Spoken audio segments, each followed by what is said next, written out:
Hola, I knew we will eventually meet here at the surrendering of the soul phase. Even though this is a very intimate process and also very different for everyone, I know that we'll have something in common. We all feel extremely lonely when we go through it. Every day, I help others to reach a state of liberation by uncovering the gifts that are hidden under labels such as insecurity, trauma, grief, depression. But before being able to guide others to move from their post-traumatic stress disorder to a stage of post-traumatic growth, I had to learn how to transcend my own traumas due to verbal, emotional, and sexual abuse. This is a space where myself, Mendizabal, and others will share with you the gift of surrendering to the soul. And no need to buckle up because this trip is being guided by the spirit in La Catch.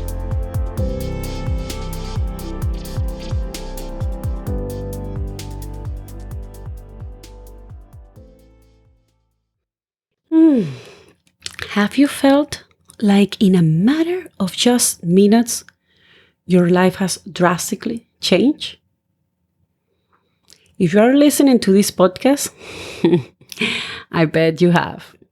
And then have you drive yourself absolutely crazy, going in circles, wondering the what ifs? What if I wasn't there? What if I wouldn't do that? What if I wouldn't said that? What if this? What if that? In the last episode, I shared with you how I had this strong feeling that next time the universe will test me in a very different way. Maybe no one will die next time, or maybe someone will die, but will pass away in a very different scenario. I don't know. I just knew it was about the timing. It would probably be about having no time to deal with what I call the exit dilemma. There are a few stages in this exit dilemma. And what are those? We're going to go through them. So let's go through the first one. First stage in the exit dilemma, having to path where to choose from over and over. Second stage, realizing that sometimes it's not about what to path to finally get to choose from, but about to realizing when it's not about that. Third stage, when it's about to recognize that the exit, it's not the real deal. Fourth stage, you stop looking for an exit. Easy peasy. Well, I had this intense feeling that next time I wouldn't have the time to go through all those stages. And also, I had this very strong feeling that something extremely unexpected will happen next. Remember how the universe gave me the time I needed to say goodbye face to face to my grandma? Well, now my mom was currently going through a mental crisis. This crisis exploded due to the critical situation of my grandma, but it wasn't the root of it. That I knew. I was just starting to see how the universe was communicating to me throughout my environment. And for the first time, I stopped listening and reading to start observing. Observing frequencies, energies, signs. I had no fucking clue. But I knew I was receiving information by sensing more. But sensing what? Well, definitely sensing something that I couldn't physically see, read, or touch.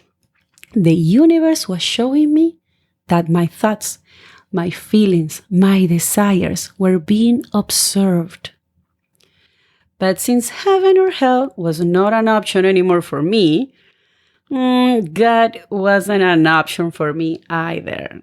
And if you want to hear more about it, and if you're curious, you can check out the story of my first episode, which I called The Missing Piece. Okay, so 2 weeks had passed since my grandma's passing.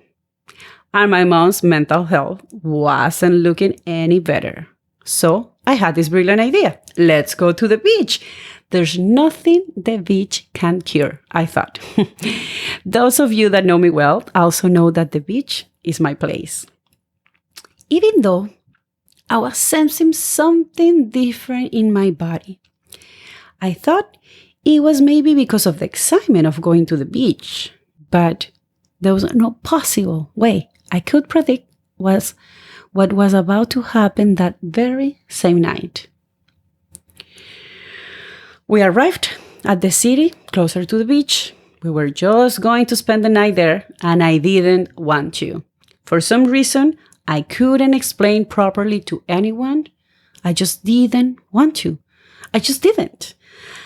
As I was carrying my suitcase, a guy showed up with a gun.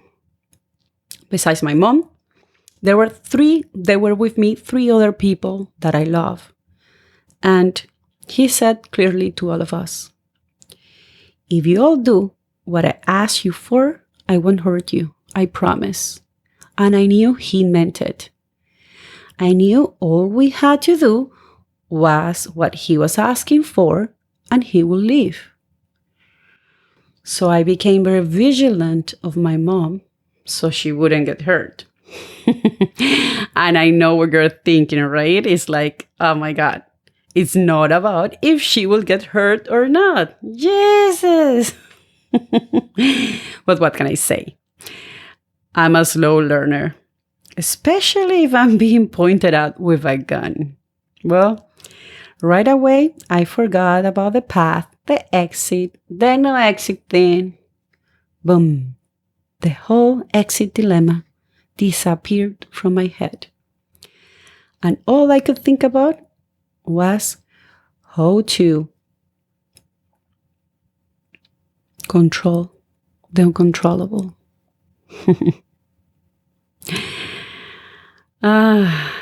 At some point, he asked me to walk inside another room with him. And there I was again. What about if I run away?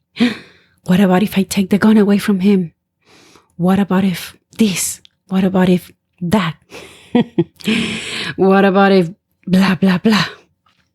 I'm a slow learner, but I'm a fast thinker, though. I went through all those possible scenarios in just seconds. However, I couldn't find a safe ending when,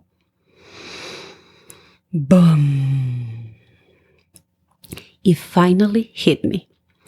I had no exit. I had no exit.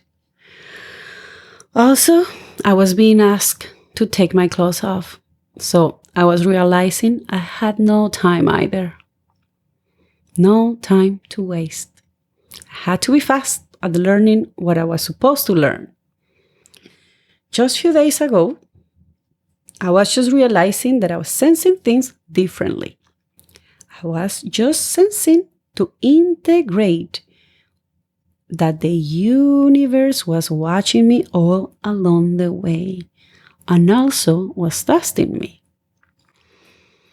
So, I was sensing things beyond a physical form because we are beyond a physical body.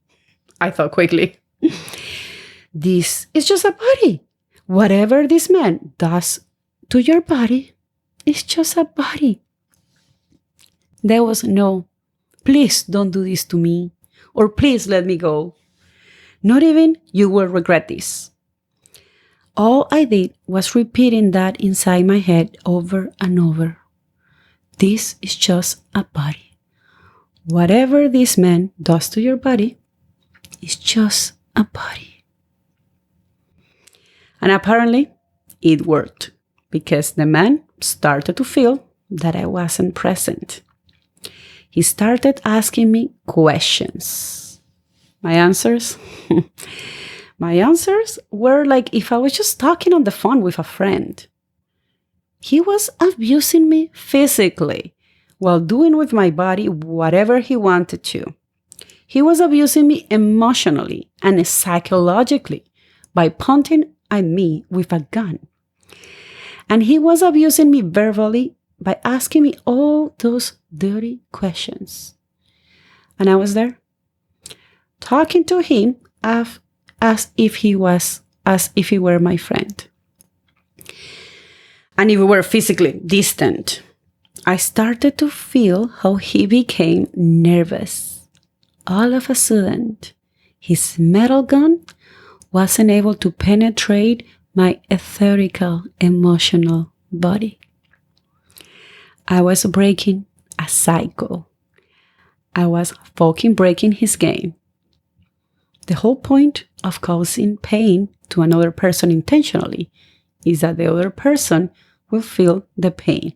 The whole idea of controlling another person intentionally is that the other person will feel control. Apparently, he wasn't causing any of those on me. So his intentions were being wasted. Apparently, I wasn't physically scared or in pain. I wasn't emotionally broken. I wasn't psychologically controlled. It takes two to tango. And that day, I proved that. That day, I could taste a free small sample of what it feels like to be empowered beyond your physical body. Having no time for reacting with my physical body was the gift I received that day. Unfortunately, I wasn't ready to actually fully unwrap that gift and put it into use. I saw it and I ran away. I genuinely thought that running away from anything that will remind me of that day will help me to forget everything about that episode. I genuinely thought that running away from anything that will remind me of that day will help me to forget about those minutes that changed the direction of my life drastically. But you know what happened next? You know what happened instead? I became the most fake version of myself. You know which one is that? The fake toxic you. Let's talk more about it in the next episode, shall we? It feels liberating to know that you're not the only one going through chaos, isn't it? Many years ago, when I realized that I was living in a toxic environment, I checked on YouTube, hoping I could hear other stories. Do you know how many I found? I found none. So my intention with this podcast is that never happens to others again. Help me to spread the word that there is a huge light at the end of the tunnel for everyone.